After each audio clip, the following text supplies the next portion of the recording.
Ang tangang ito ngayon ay mas ligaw pa kay Desmond Hume nang bigla niyang napagtanto na nasa loob siya ng game world ng Last. Hoy, tingnan mo! Binati siya ng fairy na malanabi habang inaalala niya na ang larong ito ay parang Minecraft na naka-steroids, ang pinakamabentang survival/real game kailanman. Isa si Kamiya sa mga dev ng laro, at hindi tulad ng Ashes of Creation, talagang nagkakaroon ng updates ang larong ito. Nandito ang producer niyang si Onohara para i-celebrate ang pinakamalaking patch ng laro. Magkakilala na sila mula high school at mas pinaghirapan nila ang laro kaysa sa mga empleyado ng Amazon na walang oras umihi. Pinasadahan ni Onohara ang mga kontratang pinirmahan ni Kamiya na may masamang ngiti sa labi dahil niloko lang naman niya ang tanga nating bida para ibigay ng libre ang lahat ng rights sa laro. Mas malala pa ang pagtataksil na ito kaysa kay Luciento Wilson. Sinugod ni Kamiya si Onohara pero binugbog siya ng mga bodyguard nito at pinalayas pa siya ni Onohara sa sarili niyang kwarto dahil isinama na rin ito ni Kamiya sa kontratang pinirmahan niya. Sa puntong ito, hindi lang tubig pampaligo ang nawala sa kanya. Sinubukan siyang kasuhan ni Kamiya pero pumalpak ito ng sobra at wala ring nangyari. Isa pa, nakuha rin ni Onohara ang suporta ng publiko. Isang araw, nakatanggap ng email si Kamiya mula kay Onohara na nagsasabing dahil adik na adik siya sa Last, doon na lang sana siya tumira. At anong klaseng Digimon transmigration na kalokohan ang nangyayari rito? Kaya nandito tayo ngayon, si Kamiya, ang fairy, at ang kagustuhang sipsipin ang mga paa nito, na mabilis na wala nang ma-realize ni Kamiya na isa siyang trial character, ang pinakabasurang klase na walang stats, class, o gear. Habang masayang lumilipad ang fairy sa itaas ng ulo ni Kamiya, hindi makapaniwala si Kuya matapos makita ang pink nitong panty. Pero sa bagay, kahit anong dami pa ng panty ang makita niya ay hindi siya maililigtas nito sa unang gabi. Tinanong ng fairy ang pangalan niya, at literal na gumamit si Kuya ng cheat code name para ma-access ang developer system, kaya nasilaw ang fairy na parang nilabas ni Kuya ang kanyang sandata. Lalo siyang namula nang magpakilala ito bilang ang mismong game dev na si Kamiya. Kinumpirma ni Leafy, ang fairy, na ito ang mundo ng Last at kinumpirma rin niyang parang isang Diyos si Kamiya rito. Matapos silipin ang metadata ng laro at makitang si Onohara ang nagpapatakbo nito, sinabi niya kay Leafy kung paano siya niloko ng mas malala pa sa ginawa ni Edison kay Tesla.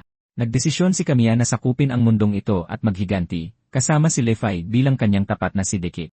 Nag-teleport siya sa kanyang unang base, isang basurang level 1 na dampa, na nagpa-realize kay Kamiya na wala pa pala talaga siyang buong kontrol sa laro. Sa loob ng dampa ay may isang magic stone na parang Minecraft crafting table na may kasamang chest, pero may isang malaking problema. Isa siyang trial character na nakaprogram na mamatay sa unang gabi. Sinimulan niya ang tutorial at nangolekta ng pinakamaraming pagkain at crafting mats na kaya niya. Palapit na ang gabi, kaya kailangan na niyang mag-craft, na ikinagulat ni Leafy dahil wala pang player na nakakolekta ng sapat na mats para mag-craft sa tutorial phase. Inactivate niya ang bato kung saan napakaraming recipes ang lumabas, pero alam pa rin ni Kuya na mas mababa ang tsansa niyang mabuhay kaysa sa isang ordinaryong tao sa Hiroshima noong 1945. Sumikat ang Blood Moon, at nakita ni Kamiya ang isang nakakakilabot na anino sa gubat. Oh, yung cute na usa lang pala. Teka, ano ba yan? Pinugutan ito ng ulo nitong goblin sa isang iglap. Pinapunta ni Kamiya ang kanyang kahoy na espada, pero sinisigaw ng kanyang stats na mamatay siya ngayong gabi. Sumugod ang goblin, pero gumana ang ultra instinct ni Kamiya, at hindi sumuko ang goblin at nag-spam ng attacks na parang naglalaro kami ng Budokai Tenkaichi. Naiwasan ni Kamiya ang lahat dahil alam niya ang bawat atake na siya mismo ang nag-program, pero nasugatan pa rin siya dahil masyadong mababa ang speed stat niya. Kaya gumawa siya ng counter-attack, na sinangga ng goblin at sinipa siya ng malakas sa tiyan, kaya tingin ko'y pro-choice ang goblin na to. Dumura ng dugo ang basurang ito at natumba pero mabilis na bumangon, tumatangging sumuko. Ang totoo, tumakbo siya palayo na parang duwag.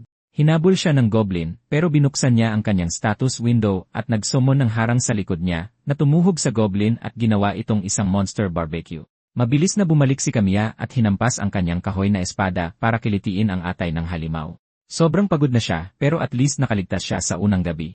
Pakiramdam niya ay sobrang dehado siya sa laban, pero nagdesisyon siyang ibigay ang lahat, marating ang tuktok, at maghiganti. Kinabukasan, sinusubukan pa niya ng mabuti ang crafting system, at tiningnan din ni Leafy kung mag-grind na naman siya ng mats ngayon. Pero ang makita ang lahat ng mats na meron siya ay muling gumulat sa tangang pixie na ito, at ipinaliwanag ni Kamiya na kailangan niyang mag-focus sa paghahanap sa isang babae sa lalong madaling panahon. Inalala niya ang mapa ng lugar at mga kilalang mats, habang sinasabi rin kung paano nako-convert ang mga mats sa tatlong uri ng resources, mana, element, at gold. Muli niyang inactivate ang bato, at nagsimula ang proseso ng paggawa. Pagkalipas ng 1 minuto, nakakuha siya ng kahoy na pana, mga palaso, isang watchtower, at ilang mga troso. Nalaman ni Leafy kung sinong babae ang sinusubukan niyang makita, at sumagot si Kamiya na imposibleng makaligtas sila sa ikapitong araw kung wala siya. Araw-araw may monster raids, pero tuwing ikapitong araw ay may nangyayaring stampede event na para ring monster raid kung lahat ng halimaw ay si Melania mula sa Elden Ring. Kahit ang mga high-level na players ay hirap makaligtas sa event na ito, paano pa kaya ang mga trial characters? Nababaliw na si Levi nang marinig na hindi zero ang tsansa niyang mabuhay. Kundi nasa negative ito, dahil hindi niya masisiguro na magre-respawn siya kapag namatay siya, kaya hindi yon option. Sumigaw si Levi na tutulungan niya siya sa abot ng kanyang makakaya. Hindi siya pinapayagan ng system na direktang makipaglaban, pero mangangalap siya ng impormasyon at magiging parang chat-it niya sa mundong ito. Medyo nagulat siya, pero nagpasalamat ng may ngiti na nagpapula ng bahagya sa pisngi ni Levi. Lumabas siya at inilagay ang watchtower, na agad nag-spawn sa harap niya. Kaya medyo naging abala dahil sa harap lang niya mismong nai-spawn ang mga items. Umakyat siya at nakita ang nakakamanghang tanawin na literal na nagpigil sa kanyang hininga. Pinuri siya ni Levi sa paggawa sa kahanga-hangang mundong ito. Nang gabing iyon, nakatanggap siya ng panibagong quest na mabuhay hanggang umaga. Umakyat siya sa tuktok ng watchtower, inilabas ang kanyang pana, at nakita ang dalawang goblins na sumusugod ngayon sa kanyang bahay. Sinubukan niyang hilahin ang palaso pero nahirapan siya dahil mas mababa pa sa Mariana Trench ang kanyang strength. Paano ba naman, naipanan niya ang palaso at muntik ng tumama, pero bumagsak ito sa lupa sa tabi ng paa ng goblin. Humingi ng tawad si Levi na parang kasalanan niya ito. Isang talunan ang lalaking to, pero tumira pa siya ng isa pang palaso, at tinamaan ang tuhod ng goblin, na dating adventurer pero hindi na makakapag-adventure pagkatapos nito. Hindi nag-aksaya ng segundo si Kamiya, pinana niya uli ito na parang si Cupido, diretsyo sa puso ng goblin. Pagkatapos ay tumalon siya pababa, at agad siyang sinugod ng isang goblin, pero madaling nakaiwas si Kamiya at binaril ito ng malapit na palaso diretsyo sa ulo. Nag-spam pa siya ng mga palaso sa isa pang goblin, na nagmamakaawa, na binigay naman ni Kamiya sa anyo ng kamatayan, at tinapos ang paghihirap ng halimaw. Dahil dito, nakumpleto niya ang ikalawang quest. Habang pinupuri pa siya lalo ni Levi, tumayo lang siya roon, nang hindi napapansin na pinapanood na siya ng isang mommy na nagtatago sa gubat. Sumapit ang kinabukasan, at pinupulot ni Kamiya ang mga palaso niya kagabi dahil kailangan niyang tipirin ang kanyang mga gamit. May isang palasong nawawala, at nag-trigger ito ng isang quest para hanapin niya ito, at it's adventure time na, isama na ang mga kaibigan. Nakita ni Levi at Kamiya ang mga tagong yapak papasok sa gubat, at nauna na si Levi dahil hindi siya masasaktan ng kahit ano sa mundong ito, kaya parang isa siyang ina-scout. Inalala ni Kamiya kung paano nare-recruit ng mga players ang mga nisira bilang kaalyado at kung paano minsan nag-spawn ng random ang mga ito malapit sa base ng player. At kung makukumpleto mo ang kanilang hidden quests, pwede mo silang i-recruit. Maraming iba't ibang classes ng nise ang pwede mong ma-recruit, mula sa mga alchemist at blacksmith hanggang sa mga fighting companions. Pinatigil muna ni Levi ang loser natin at sinabing nararamdaman siyang may malapit lang sa kanila.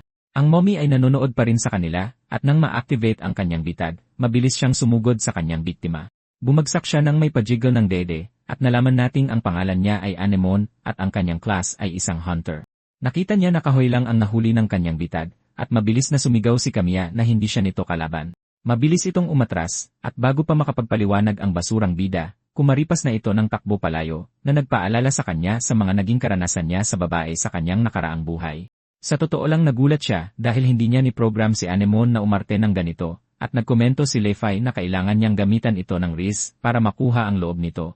Pagkatapos, na-realize niya na ang paninirahan sa laro ay nagbibigay buhay sa mga Nisias, kaya kung magkakamali siya, pwede silang maging kalaban sa halip na kakampi. Bumalik siya sa kanyang base at binuksan ang status window para i-check ang mga luot na nakuha nila bago siya pumasok at gumawa pa ng kung ano-anong gamit. May naisip siyang isang espesyal na bagay para makuha ang loob ni Anemone. Sinabi niya na pumanaw ang tatay nito at namuhay na ito bilang isang solong hunter simula noon, kaya ang pag-aalok sa kanya ng init ng isang kasama ay malamang na makukuha ang loob niya. Sana lang hindi init ng kanyang sandata ang inaalok niya. Inactivate niya ang crafting gem at ginawa ang lahat ng gamit na kakailanganin ng isang babae para sa magandang buhay sa kusina, pero sa totoo lang ay si Kamiya ang magluluto. At sinabi ni Levi na kapag mas mataas ang kanyang skill, mas mabilis matatapos ang mga pagkain, o maging instant pa ito kinalaunan. Makalipas ang ilang minutong pagtayo sa labas, lumitaw si Anemone na handa siyang butasin, habang tinatanong kung nag-iisa lang siya. Ito ang nagpa-realize sa kanya na hindi nito nakikita si Levi. Kaya si Kuya, bilang isang tipikal na lalaki, ay nagsinungaling sa babae, at sinabing nag-iisa lang siya at nagpakilala. Tinanong siya nito kung paano siya napunta sa hindi pamilyar na gubat na ito, at sumagot si Kamiya na halos kararating lang din niya, kaya hindi rin siya masyadong pamilyar sa lugar. Inalok niya ito ng pagkain at nagpakatsandere pa ng sobra, pero sumuko rin matapos isubsob ang karne niya sa mukha nito. Nilamon niya ito, nilunok ang lahat, at nakaramdam pa ng matinding sarap sa pagkain. Mas mabilis niyang nilantakan ang natitirang karne ni Camilla, at nagtanong pa kung pwede siyang humingi pa ng marami. Sinabi niya na pwede naman, pero may kapalit ang karne niya, kaya tinanong nito kung ano ang gusto niya. Sumagot si Camilla na gusto niyang tulungan siya nitong labanan ang ilang kalaban, dahil gabi-gabi siyang inaatake. Pumayag ito habang kinukuha na ang kanyang mga palaso, at may lumabas na panibagong quest na nagsasabing kung pareho silang makakaligtas sa gabing iyon, magiging kaalyado niya si Anemone. Sa pagkakataong ito, 3 goblins ang sumugod, pero nakita ni Camilla ang ilan pang nagtatago sa likuran. Sumugod silang lahat, at sumigaw si Camilla na maghanda na si Anemone. Nagulat siya nang makitang nagpalabas ito ng espada ng ganoon. At habang sumusugod at sumasangga si Koya, hindi makatira si Anemone sa ganitong gulo dahil baka tamaan din siya. Sinipa niya ang isang goblin, sumisigaw na patumbahin niya ito, at sa isang mabilis na palaso, nagkaroon ng marka ng kamatayan ang noo ng mokong. Naghintay siya ng isa pang senyales nang itulak niya ang isa pang goblin, at mabilis na pinasabog ng palaso niya ang utak nito.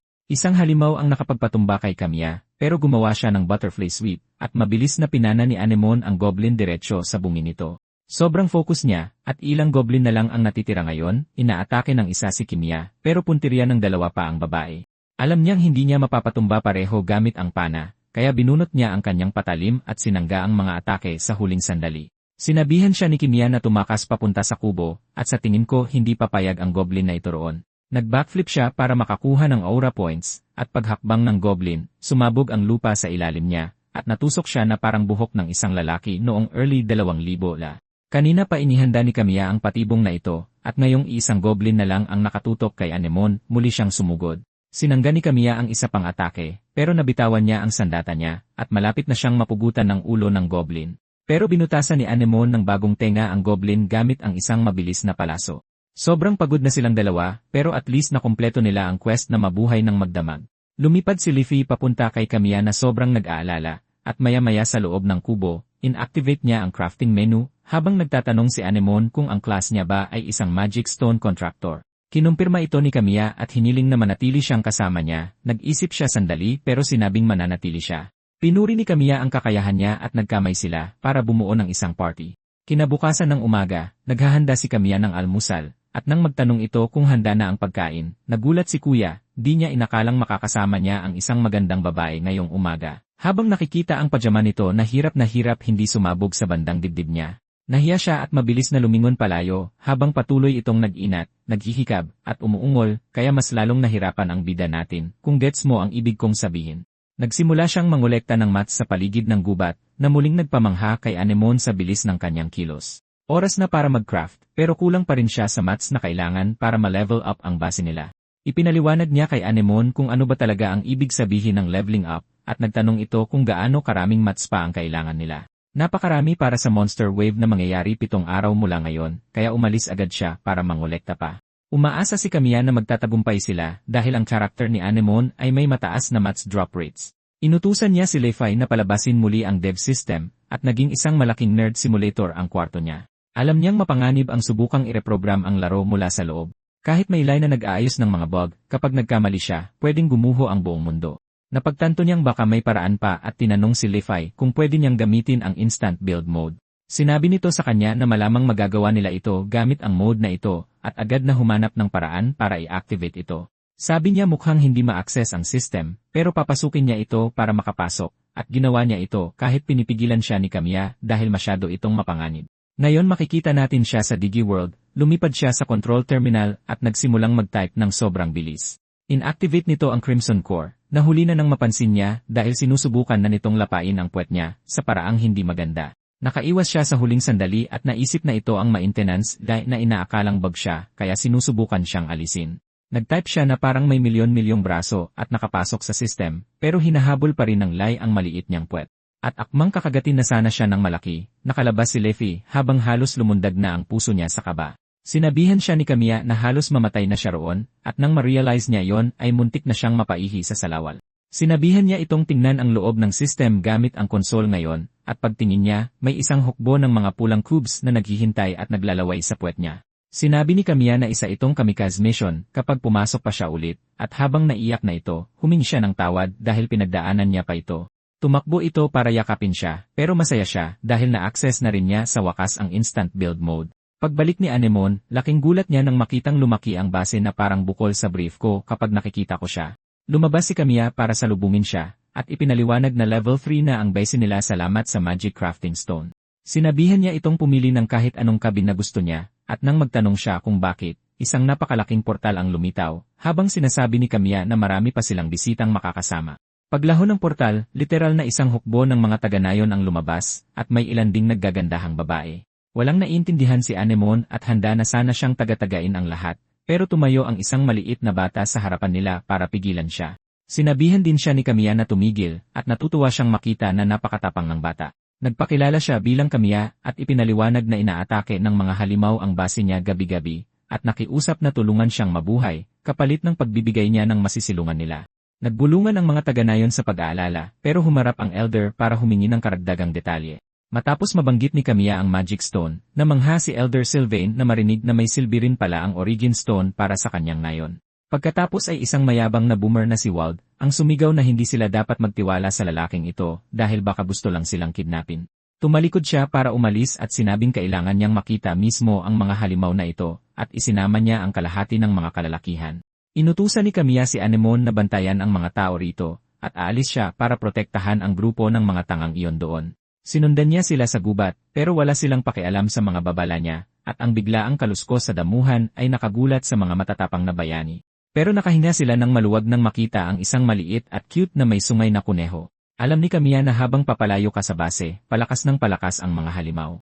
Sinabihan niya si Wald na dapat itong mag-ingat, nang biglang naging mabagsik ang cute na may sungay na kuneho at sumugod kay Wald para bigyan siya ng rabies. Nagsimulang magsitilian ang mga matatapang na bayani na parang mga batang babae, pero inutusan sila ni Kamiya na ipikit ang kanilang mga mata at pigilin ang paghinga na nakakagulat na ginawa naman nila. Naglabas si Kamiya ng 3 garapon ng paminta at inihagis ito sa mga kuneho na agad namang nagpatumba sa kanila. Sumigaw si Kamiya na bilisang tumakbo ng mga tanga papunta sa base, na ginawa naman nila habang tumatakbong parang mga duwag.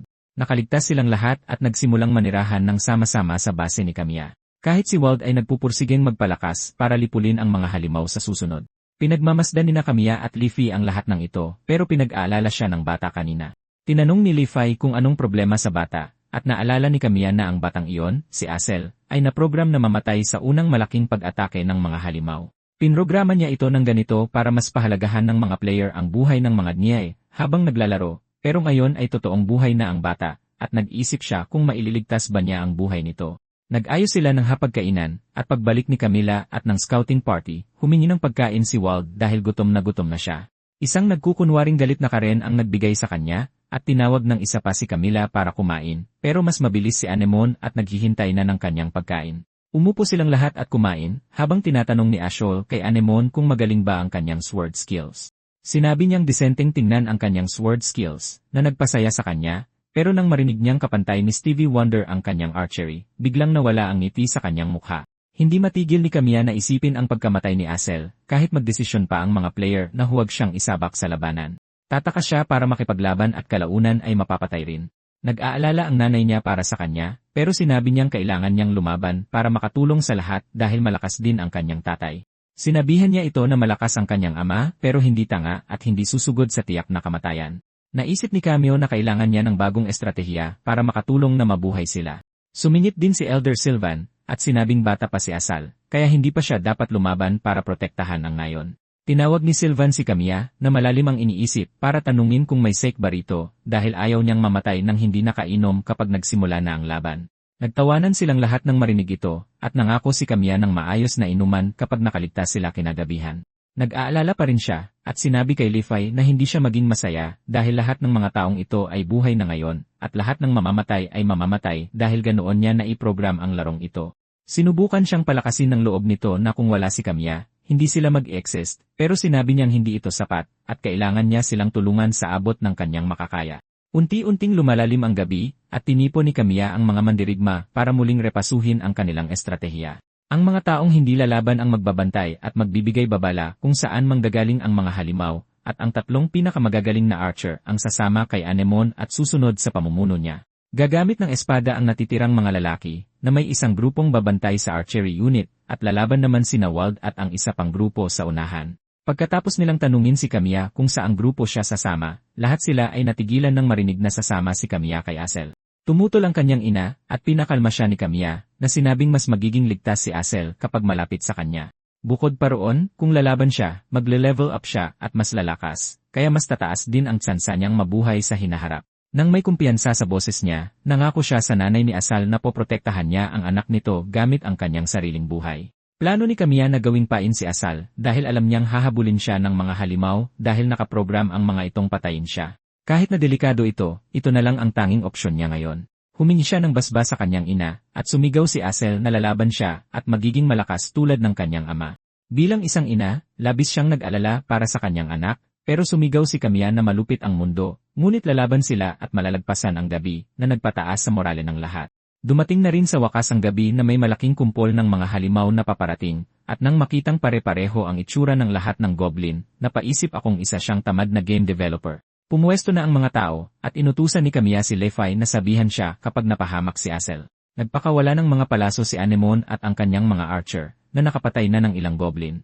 Sumigaw si Kamiya kay Wald na panatilihin ang depensa, at sa ngayon ay maayos naman ang takbo ng laban. Naging mayabang si Wald at sumugod sa isa sa mga goblin, pero nasangga nito ang atake niya, at pagkatapos ay napansin si Asel sa gilid. Paglingon pa lang ng halimaw sa bata, nahiwa, nasaksak, at natuhog na ito. Nagawa nilang panindigan ang kanilang pwesto, at nakapagpabagsak din ng mga halimaw gamit ang mga patibong. Biglang nag-level up ang isa sa mga goblin at sumugod sa mga taga-nayon ng may mas matinding lakas, at napagtanto pa ni Anemone na kakaiba na ngayon ang galaw ng mga halimaw. Tumalon siya, at habang tumitindi ang labanan, nagbabala si Levi kay Kamiya na tumingin sa likod, at nang lumingon siya, nakita niyang tinatapakan si Asel na parang nasa mosh pit, kaya sumigaw si Kamiya na tumayo siya. Wow! Ang galing ng payo mo, kuya! Tinulungan talaga ni Anemone ang bata sa pamamagitan ng pagpana sa butas ng mata ng goblin, pero hinugot lang ng halimaw ang palaso at nanatiling nakatutok ang atensyon sa bata. Mas naging kakaiba ito para kay Anemone, at sumugod din si Wald para iligtas ang bata, pero itinapon lang siya na parang basahan, at bumalik na naman ang tingin ng halimaw kay Asel. Nanginginig ang bata, pilit na nag-ipon ng kahit na anong tapang. Sumugod ang goblin, pero biglang sumulpot si Kamiya para harangin ang atake nito sa tamang oras. Pero halos mapatumba siya nang maramdaman niya ang lakas ng goblin, kaya naisip niyang ginagawa ng laro ang lahat para patayin si Asel. Dinurob ng goblin ang balikat ni Kamiya at agad na sinugod ulit ang bata, pero sa pagkakataong ito, sinangga ni Anemone ang atake at pinatumba ang halimaw. Binigyan ito ni Wald ng malakas na suntok, pero tumayo lang ulit ang halimaw, parang doon sa palabas sa Disney. Akala ni Wald ay gutom ang goblin, kaya mas marami pa siyang ibinigay na suntok habang pinana naman ni Anemone ang kabilang mata nito. Sumigaw si Kamiya kay Asel na patayin ang goblin na hinaharang niya ngayon, pero ang tapang ng bata ay parang tapang lang ng mga feminista kapag sumiklab ang pangatlong digmaang pandaigdig. Gayunpaman, hindi feminista ang batang ito, kaya inatake niya ang goblin, at sinundan agad ito ni Kamiya ng isang saksak. Nang bumagsak at mamatay ang goblin, sumigaw siya kay Asel na patuloy lang lumaban. Ginawa nga nila yon, at pagkatapos ng ilang nakakapagod na oras ng labanan, napatay nila ang lahat ng goblin at nakaligtas ang lahat. Bumalik sila sa mga taga-nayon, at naiyak ang nanay ni Asel habang yakap-yakap ang anak dahil masaya siyang nakaligtas ito. Natutuwa rin si Kamiya na nabago niya ang tadhana ni Asel, at nangako sa sarili na makakaligtas siya sa pagsalakay sa ikapitong araw habang inililigtas din ang lahat. Pero nakatanggap tayo ng maikling mensahe mula kay Kamiya sa hinaharap na nagsasabing hindi niya inaasahang may mamatay sa pagsalakay na yon. Nasa level 5 na ngayon ang base, at manghang-mangha ang mga tao kung gaano na ito katibay. Nagtanong si Sylvain kung ito ba ang kapangyarihan ng Magic Stone, na kinumpirma at ipinaliwanag naman ni Kamiya. Ang lahat ng nakuhang materyales at mga luot mula sa mga halimaw ay nakaimbak sa bato at ginagamit sa paggawa at pag-upgrade ng base, na mas mukhang training grounds ng martial arts, kaysa sa isang totoong base. Bukod sa mas tumibay ang base, pinapataas din nito ang stats ng mga taong nakatira dito, pero kailangan pa rin nilang magsanay ng mabuti para lalong mag-level up. Kumain sila ng almusal, at sa mga sumunod na araw, napigilan nila ang mga halimaw kung saan nakaligtas at mas naging malakas ang lahat ng taga-nayon, lalo na si Asel. Dumating na rin sa wakas ang ikapitong araw. Pagsapit ng umaga ng ikapitong araw, tiningnan ni Kamiya ang mga imbakan ng armas, at inihiwalay ang mga may mababang tibay at itinali ang mga ito. Sinabihan niya ang isang tauhan na ipaalam sa lahat na halos sira na ang mga espadang ito, kaya huwag na dapat gamitin, at tinawag na rin ng nanay ni Asel si Kamiya para tuluyan ng mag-almusal kasama nila.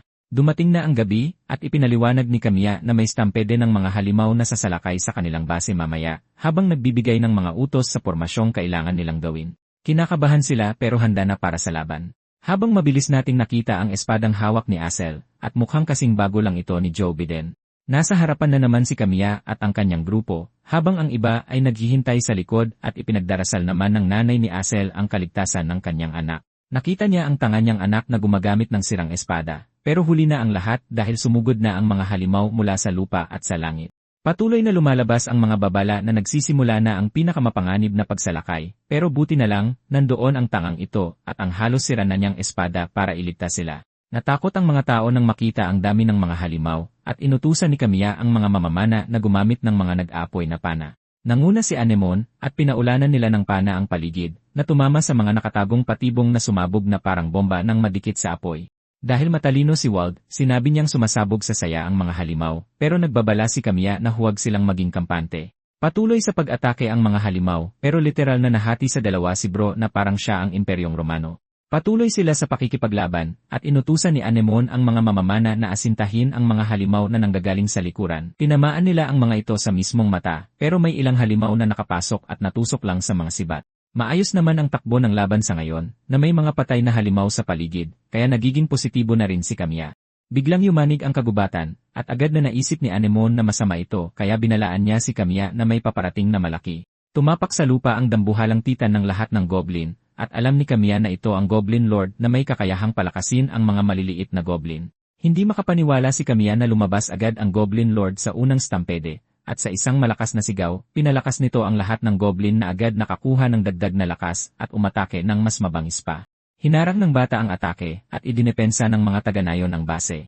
Nang sumugod ang mismong Goblin Lord na parang toro, sinabihan ni Anemone ang kanyang mga mamamana na tumalon mula sa watchtower dahil doon nakatutok ang atake. Nabalian sa binti ang isa sa mga tauhan dahil sa pagkahulog at kinaladkad siya ni Anemone na parang sako ng patatas. Tumakbo papalabas ng nayon ang nanay ni Asel na may dalang espada at hindi siya napigilan ni Anemone.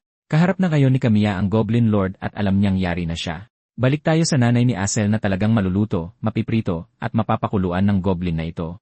Mabuti na lang, sumunod si Anemone at pinana ang goblin at agad siyang tinanong kung nababaliw na ba siya. Ipinaliwanag niya na malapit nang masira ang espada ni Asel, kaya kailangan niya itong bigyan ng bago. Kaya sinabi ni Anemone na siya na ang gagawa nito, at inutusan ang babae na bumalik na.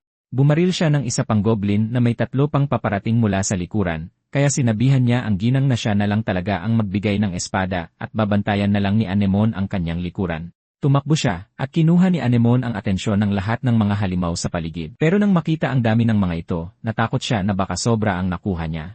Pagod na ang mga taga-nayon at mabilis na bumabagsak ang ginila dahil pinalakas ng Goblin Lord ang mga goblin gamit ang sigaw nito. Hahawiin na sana silang lahat ng Goblin Lord nang sumigaw si Asel mula sa likod na kailangan nilang sumugod at tumulong. Sumigaw rin si Camilla na itaas nilang lahat ang kanilang mga kalasad para harangin ang atake ng higante. Napisa silang parang mga insekto at maging ang mga goblin ay natamaan din na hindi inaasahan ni Camilla. Biglang tumakbo si Asel sa tabi niya. At ipapadala na sana ng goblin si Asel sa tatay niya at mabilis na iwinasiwas ang sandata kung saan kailangan ni Camilla ng isang perpektong pari o tiyak na kamatayan. Nagawa niya ang perfect pari, naganap na pumigil sa atake ng goblin at naalis pa ang sandata ng halimaw. Masaya at kinikilabutan si Camilla sa ginawa niya. Sumigaw ulit ang halimaw at sinabi ni Asel na gagawin niya ang perfect pari sa susunod na atake. Sinabi ng ibang mga taga-nayon na ubos na ang lakas nilang lumaban, kaya tumakbo si Camilla sa likod ng halimaw at nagawa ang isa pang perfect pari. Pero alam niyang kung ganito ang laban, matatalo rin sila sa huli. Sumigaw siya kay Leafy na ipakita sa kanya ang Granny Console, na ginawa naman nito, at nakita ni Camilla na parehong aktibo ang Granny at live balancing. Dahil bukas ang dalawang options na ito, masusubukan ni Camilla na umatake ng critical na ganap na lulusot sa depensa at magdudulot ng dobleng pinsala. Pero sobrang baba ng tsansa na mangyari ito, mas malaki pa ang tsansa mong makapag-aya ng babae sa isang date. Gayunpaman, naalala ni Camilla na may bug ang random number generation, kung saan nagiging critical ang lahat ng atake sa maikling panahon. Kung magagawa ng player na magpari ng 15 beses na magkakasunod nang hindi siya atake, kaya gagawin niya yon. Pero sobrang liit ng tsansa na makapagpari siya ng 15 beses na magkakasunod, lalo na at mamamatay siya kapag may nakalusot kahit isa. Naghanda siya, at tuwang-tuwa namang pinaulanan siya ng atake ng Goblin Lord. Nasangga niya ang unang 2 saksak, pero binilisan pa ng Goblin ang pag-atake, na ipinag-alala ni Asel. Pero Pards, mag-focus ka sa sarili mong laban. Sa wakas ay dumating ang nanay niya habang makikita nating lampas kalahati na si Camilla sa mga pari niya. Kahit ang Goblin Lord ay nakakaramdam na rin ng pagod ngayon. At nang makita ito, sumugod ang isa sa mga mas maliit na goblin para tumulong. Isang pari na lang si Kamiya para makuha ang critical strike, pero umatake mula sa likod ang mas maliit na goblin. Sumugod si Asel at hinarang ang atake, pero nadurog ang kanyang espada na parang puso ko nung nalaman kong patay na si Harambe. Bigla na lang sumigaw ang nanay niya at ibinato sa kanya ang isang bagong espada na sinalo ni Asel at mabilis na pinatay ang goblin. Salamat, Goblin Lord, sa paghihintay at pag-atake ngayon para matagumpay na mapari ito ni Kamiya at makapasok sa critical strike state. Hindi sinayang ng bida natin ang oras at sinimulan ang pag-atake mula sa lahat ng direksyon, kung saan ang huling hampas ang pumatay sa Goblin Lord at naging dahilan para magkanya-kanyang takbo sa takot ang mga maliliit na goblin. Malapit na ring bumagsak si Kamiya sa pagod habang masaya naman sina Asel at ang nanay niya dahil nakaligtas sila ngayong gabi. Biglang iminulat ng Goblin Lord ang mga mata nito at sinugod ang bata na itinulak ng kanyang nanay kaya siya ang nakatanggap ng nakakamatay na atake. Gulat si Kamiya na buhay pa ang halimaw kaya tinapos na niya ito pero huli na ang lahat ngayon. Sa kanyang huling mga salita, sinabi niya kay Asel na pupunta na siya sa tatay niya at sinabihan si Asel na sumunod sa kanila sa tamang panahon pa. Aasahan nilang makarinig ng maraming kwento mula sa kanya roon at binawian siya ng buhay. Nanigas si Kamiya at hindi makapaniwala habang gulat na gulat din ang lahat ng mga taga-nayon. Tapos na ang laban at binati ng system si Kamiya para sa pagkumpleto ng quest. Kinaumagahan, nag-alay siya ng ilang bulaklak sa puntod nito at sinabi kay Levi na bukod sa pag-program sa larong ito, wala pa rin siyang nakitang paraan para iligtas ang lahat. Sinubukan siyang patahanin nito pero sinabi ni Bro na ang kayabangan niya ang sinisisi sa pagkamatay ng nanay ni Asel. Sinabi ni Levi na buhay ang lahat ng ibang tao dahil sa kanya, pero naglakad lang siya palayo at humiling na iwan na muna siyang mag-isa. Nilapitan siya ni Anemone kinalaunan at namaril ng mga ibon dahil lang gusto niya itong gawin, parang isang politiko na binobomba ang gitnang silangan na walang pakialam sa mangyayari. Sinabi niya kay Kamiya na sa mundong ito, minsan kumukuha sila ng buhay habang minsan ay ang buhay nila ang kinukuha. Pagkatapos ay inutusan niya itong sumunod sa kanya at pumunta sila sa training grounds. Itinuro niya ito kay Asel, na nag-ensayo ng husto, at sinabing ginagawa niya iyon mula pa noong burol dahil gusto niyang maging sapat ang lakas niya para makaranas at makapagkwento ng marami sa nanay niya. Pards, bakit biglang umuulan dito sa kwarto ko?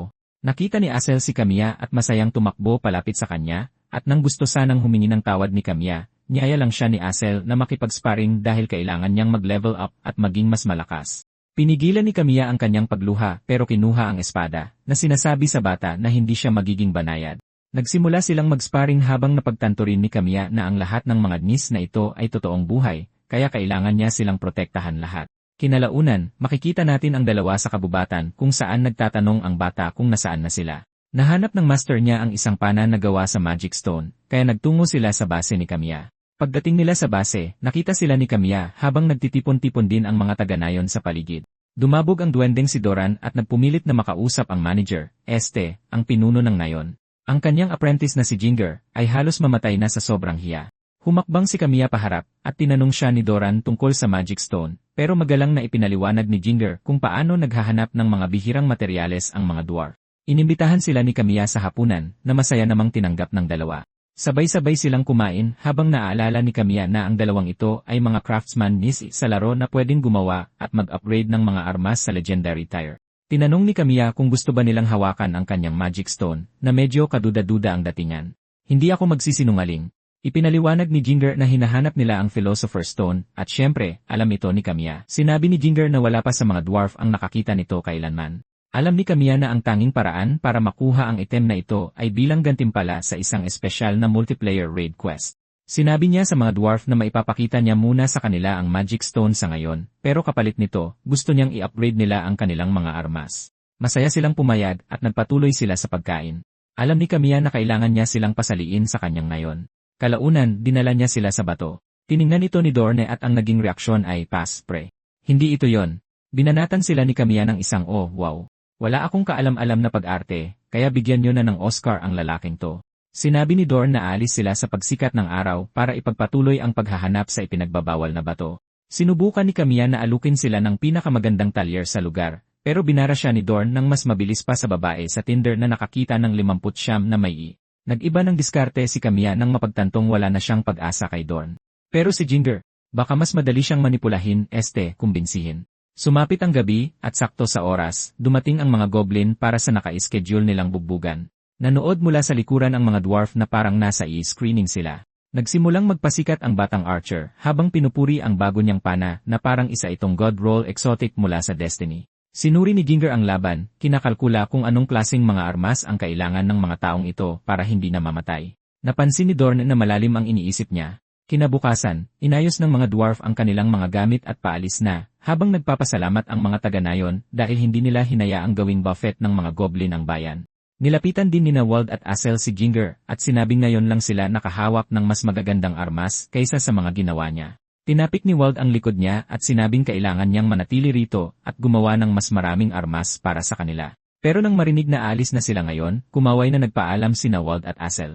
Nagdadalawang isip si Ginger nang lumapit si Camilla at nagtanong kung aalis na ba sila.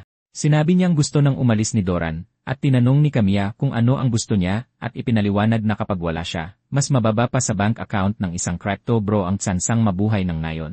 Sa madaling salita, inaalukan niya ito ng permanenteng trabaho na may mga benepisyo. At nang bibigay na sana siya, naglakad palabas si Doran at handa nang umalis. Sa wakas ay nagkalakas ng loob si Ginger at tinanong ang kanyang master kung pwede silang manatili. Lumingon si Doran na mukhang bibitaw ng isang top 1-0-6 betrayal speech, pero sa halip ay hinamon niya ito. Sinabihan niya ito na kailangan niyang gumawa ng isang armas para patunayan na hindi siya isang hilaw na apprentice. Agad niyang sinimulan ang trabaho kung saan naroon si Camilla para tumulong kung kinakailangan. Gusto niya itong gawin ng mag-isa, nagpakita ng full independent woman mode sa pandayan, kaya hinayaan na lang siya ni Camilla. Kalaunan ng araw na yon, ipinakita niya ang armas kay Dorne, at matapos itong suriin, sinabi ni Dorne na hindi na masama. Pero para sa mga susunod na armas na gagawin niya, kailangan niyang isipin ang taong pagbibigyan ito. Nagulat siya nang marinig ito habang tumalikod si Dorne at nagsimulang maglakad palayo. Hiniling niya kay Camilla na bantayan ito habang dahan-dahang naglakad papasok sa kabubatan ang kanyang master. Yumuko siya nang may pasasalamat at ngayong mayroon na silang bihasang artisan, nagdesisyon si Camilla na i-level up ulit ang kanilang base. Namangha ang lahat nang makita ang bagong base na nasa level 8 na ngayon. Nakatayo doon si Camilla at nag-o-aura farming at namangha si Ginger na makita ang kapangyarihan ng mahiwagang bato. Nagkaroon pa siya ng bagong upgrade na talyer at halos maihi sa tuwa. Lumabas si Camilla na pinupuri ni Leafy habang ipinaalam niya rito na kailangan nilang mangolekta ng mas maraming resources, partikular na ng mas maraming mana. Kapag umabot pala sa level 8 ay ma-unlock ang isang bagong inisispawn, kadalasan ay yung may cup. Sa mga sumunod na araw, nag-full Tony Stark mode si Ginger at pinaganda ang kanilang mga armas at baluti, kaya naging parang light cardio session na lang ang mga pag-atake tuwing gabi. May 3 araw na lang bago ang ikalawang stampede. Gumawa pa siya ng mga dirt golem at malaking hakbang ito para sa mga susunod nilang laban. Nakukuha ng mga golem ang mga kakayahan at stats ng kanilang mga master, pero sa mas mahinang bersyon at medyo nagdududa si Anemone sa kakayahang lumaban ng mga bukol na lupang ito. Kaya pa nilang gawin ang mga pangkaraniwang gawain ng mga babae, gaya ng pagluluto at paglilinis. Habang sinusuri ng mga tao ang mga golem, isa sa mga ito ang na-activate, na ibig sabihin ay may isa pang pinagkukunan ng mana sa malapit. Maya-maya, may nakita silang bagong dagdag sa harem na nagmumula sa gubat, at siya ang magandang anak ng reyna ng White Forest na si Alicia, na hinamon ng duelo ang leader ng nayon. At sa totoo lang, wala akong pakialam kung matea bag ako ng body na to. Nagulat ang lahat nang makita siya, at kahit si Camilla ay hindi inasahan ito ng ganito kaaga. Dinuro niya si Camilla at hinamon ito ng duelo para sa pamumuno. Si Camilla, na laging inuuna ang negosyo, ay nagtanong kung ano ang makukuha niya kapag nanalo siya. Ang sagot niya, gagawin niya ang kahit anong iutos nito. Nangako siyang tutuparin ang bawat hiling nito, at bilang isang profesional na gunner, legal akong obligadong itikom ang aking bibig ngayon. Sa loob-loob ng ating bida ay sumisigaw na siya nang habang sinusubukang seryosohin ang mukha. Pumwesto na sila. Ang tensyon ay mas mataas pa kay Snoop Dogg, at opisyal nang nagsimula ang duelo. Lumabas ang nakatatanda sa nayon para magtanong kung sino siya, at ipinaliwanag ni Ginger na isa siyang elf mula sa tribo ng Edda.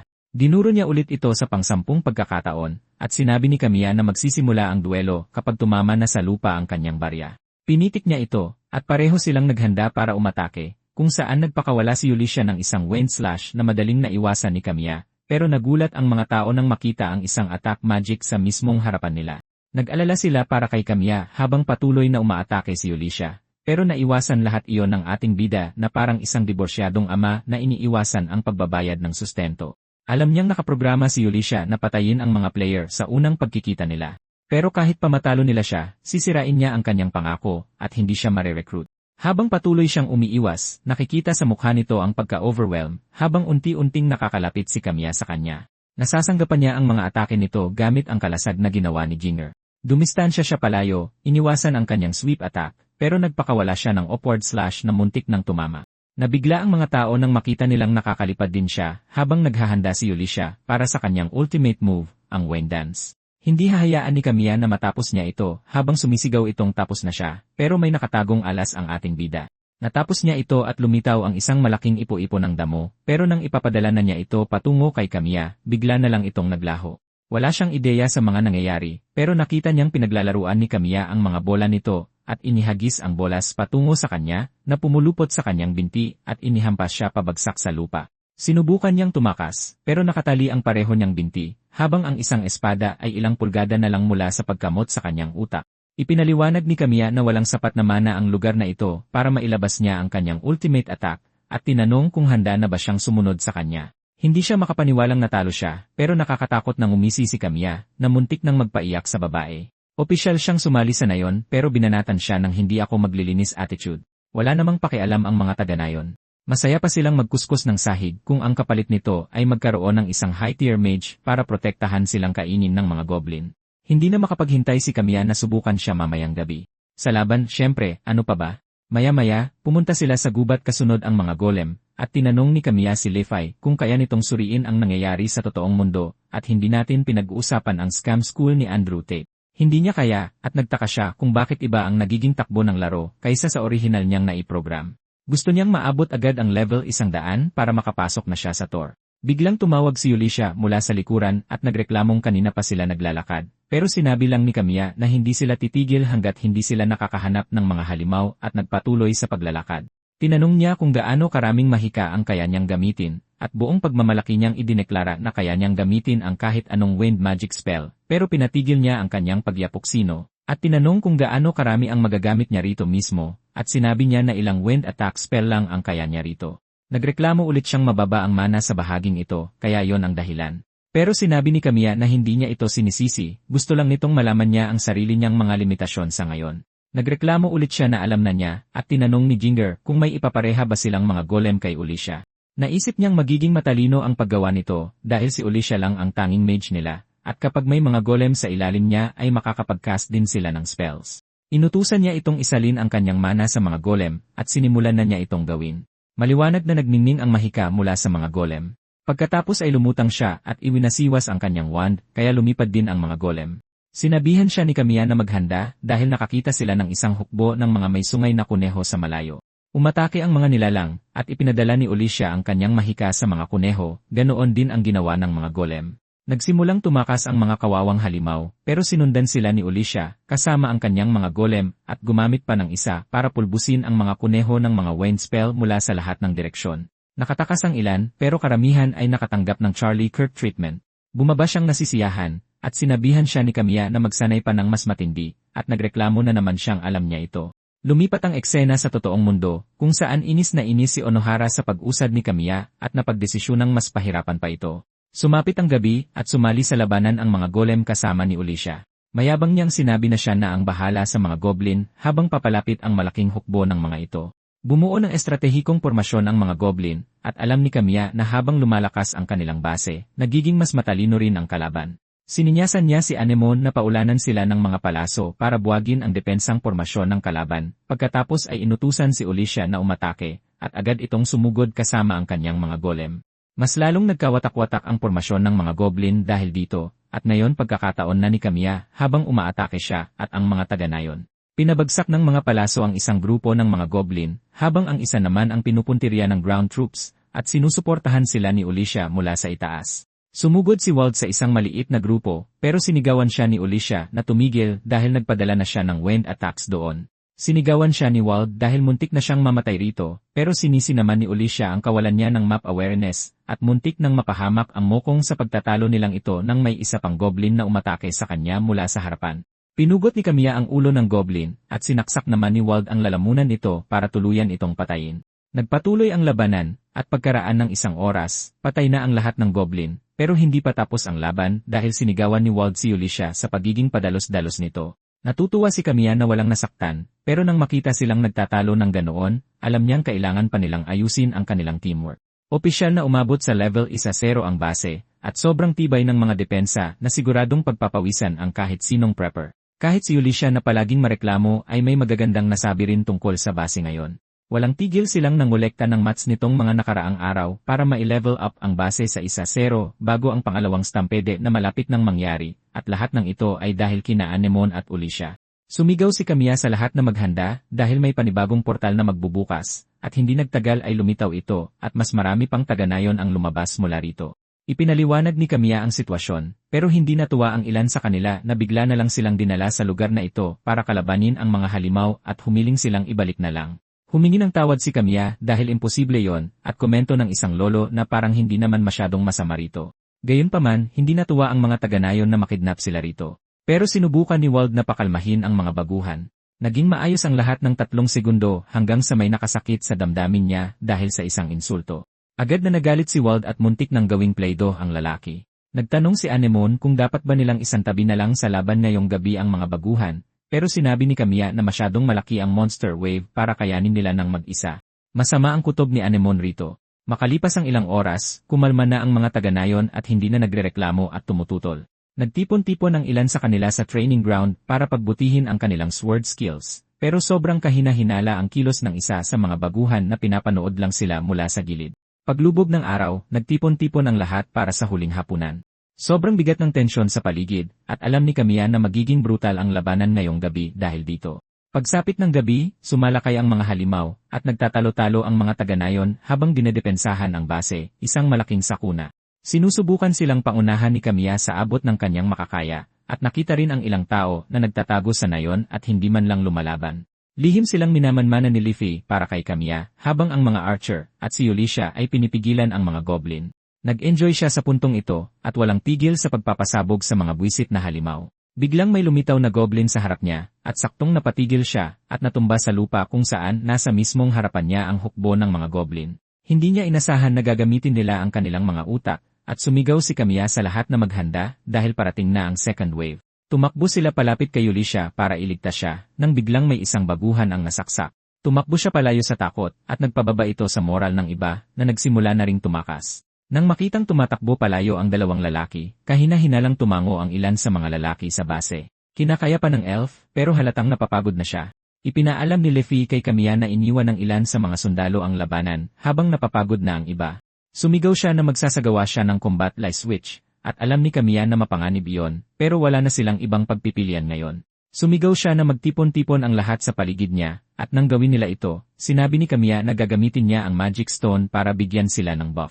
Ipinaliwanag niya na magdudulot iyon ng matinding hirap sa katawan, pero kung hindi nila ito gagawin, mamamatay lang sila. Sumang-ayon ang mga lalaki, at inutusan niya silang tumalikod at ginamit ang kanyang developer system para palitan ang line na kumokontrol sa kanila tungo sa expert combat mode. Pwede nitong mabura ang mga alaala ng DC o patayin pa sila, pero inactivate niya ang system at nakaramdam ng napakalakas na kapangyarihan ang mga lalaki. Ipinaalala ni Kamiya na hindi magtatagal ang buff, at nang sumabak sila sa laban, parang naka-slow motion na ang galaw ng mga goblin ngayon.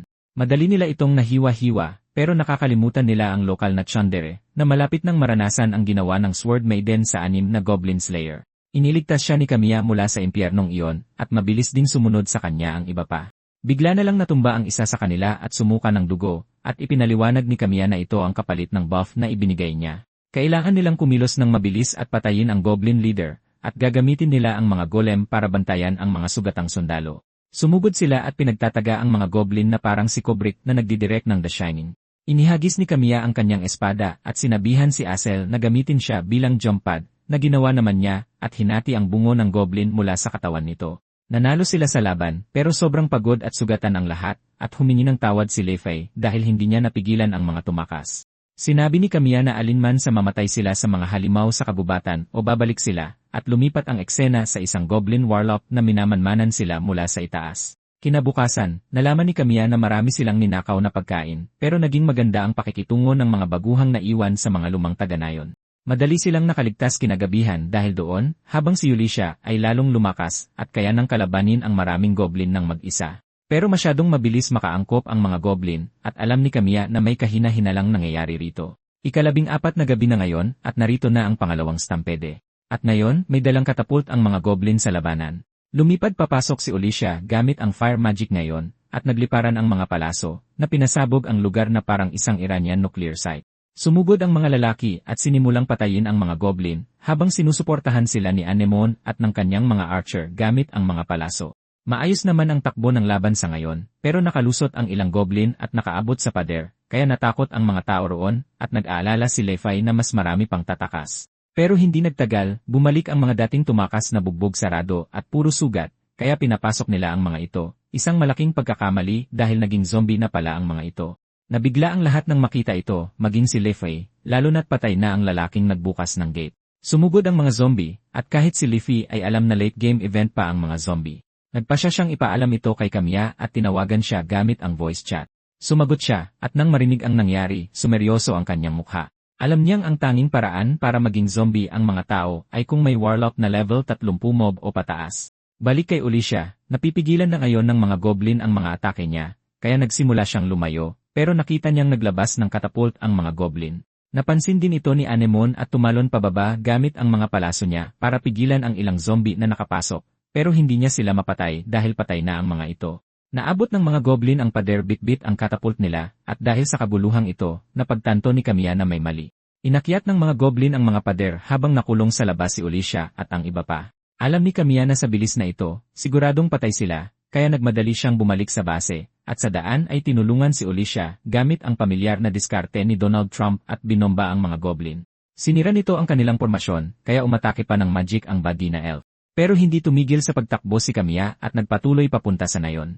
Umaakyat ang sangkaterbang mga goblin sa pader, at hinarangan pa ng ilan si Kamiya sa daan, pero nakita niya si Anemone at sinabihang asintahin ng mga palaso nito ang base. Kaya sininyasan niya ang kanyang mga archer na iyon mismo ang ginawa, na sinunog ang mga goblin na parang gumagawa ng Hino Kamikagura. Ipinaalam niya kay Levi na parating na siya, at sinabihan itong gamitin ang holy water mula sa storage. Ang tanging problema lang ay hindi pwedeng mangyalam si Levi sa laro.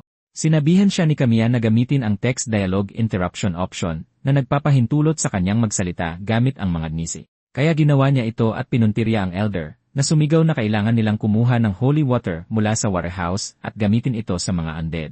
Litong-lito na ang matanda pero nakinig ang mga lalaki at umaasa si Levi na magtatagumpay sila.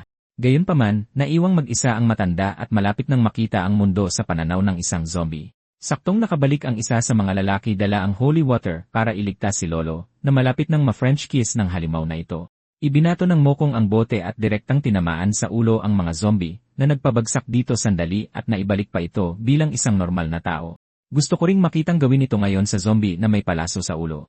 Pinaliguan nila ng holy water ang mga zombie, at ipinaalam ni Levi kay Kamiya na nananalo na sila, pero parang hindi masaya ang boses niya. Naiwang hindi makapagsalita ang lahat nang makita nilang may lumitaw na 3 malalaking troll, at alam ni Kamiya na lumalala na ang sitwasyon. Muntik nang ipadala ng troll si Kamiya kay Kamisama, at inatake ito ni Alicia gamit ang kanyang mga spell, na hindi tumalab sa mga troll dahil immune sila sa mga ranged attack. Hindi nakinig si Anemone at nagpaputok ng mga palaso na tumalbog lang, at ipinakita sa kanya ng troll kung paano ito gawin at binasag ang pader na parang gusto ko siyang ismash. Kahit ang troll baka masmash na rin siya ngayon, habang nagkokomento siyang gusto niya ng malaki, pero masyado naman daw malaki ang isang ito. Hinampas si Alicia at natumba, habang ang isa pang troll ay papunta kay Anemone. Alam ni Kamiya na yari na sila pero hindi pa susuko si Alicia, at nagsimulang i-channel ang isang ultimate spell. Pinalakas niya ang kanyang kamao gamit ang kapangyarihan ni Saitama, at sinuntok ang troll diretsyo sa panga habang nakangisi, at sinabing kaya rin niyang gumawa ng mga melee attack. Gumawa ng jump attack si Anemone sa isa pang troll at sinaksak ito sa mata, na tumupad sa pangarap nitong maging isang pirata. Ngumisi siya, at sinabing hindi rin naman pala ganoon kalaki ang isang ito. Nabigla si Kamiya nang marinig ito pero hindi nag-atubili at hiniwa ang mga binti ng troll taglay ang bagong bugso ng motibasyon na dumadaloy sa kanyang mga ugat.